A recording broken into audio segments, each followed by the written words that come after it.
Texas then coach Mac Brown looked at all of his top athletes who won this national championship.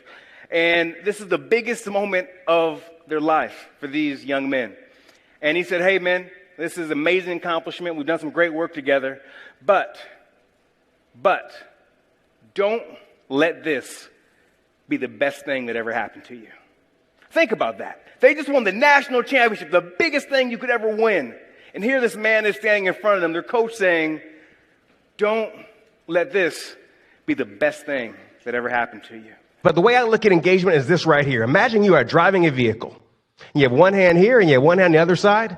Periodically, you check this mirror and you check that mirror. You look at the rearview mirror. You check your gauges every now and then to make sure everything's cool. Engaged. Now, on the flip side, we have some people that don't necessarily do that. They're driving and they got their phone out. They're sending emails, checking emails, sending social media posts, eating a hamburger at the same time. Those folks right there are what I would call disengaged. And that's what's happening in our workplaces right now all across the globe. That right there is finding the edge.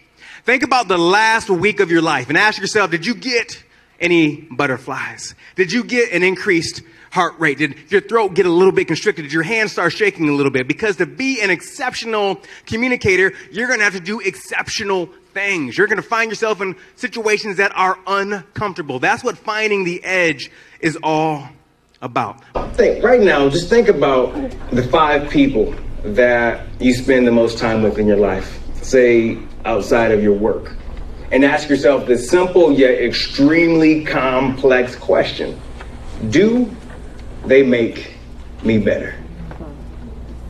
Do the 5 people that you spend the most time with outside of work, do they make you better? You see, what we have in life are 2 options, in my opinion. We have thieves of ambition, we have allies of glory. I've had the opportunity over my life to interview and profile extremely talented CEOs, entrepreneurs, you name it, who have built billion-dollar companies. And one thing I've noticed in these men and women is that they take full accountability and responsibility for their experience. That was last season. That's what he did. That's what she did. That's what they didn't do for me. They left me hanging. They left me by myself. That wasn't how it was supposed to be. That wasn't how I was supposed to be raised. I wasn't supposed to go to this school. That was then. This is now. I invite you to be where you are. We spend so much time looking through the rearview mirror of the past and what could have been. But instead, we have the opportunity to look through the front windshield. Have you ever noticed that the rearview mirror is a lot smaller than the front windshield?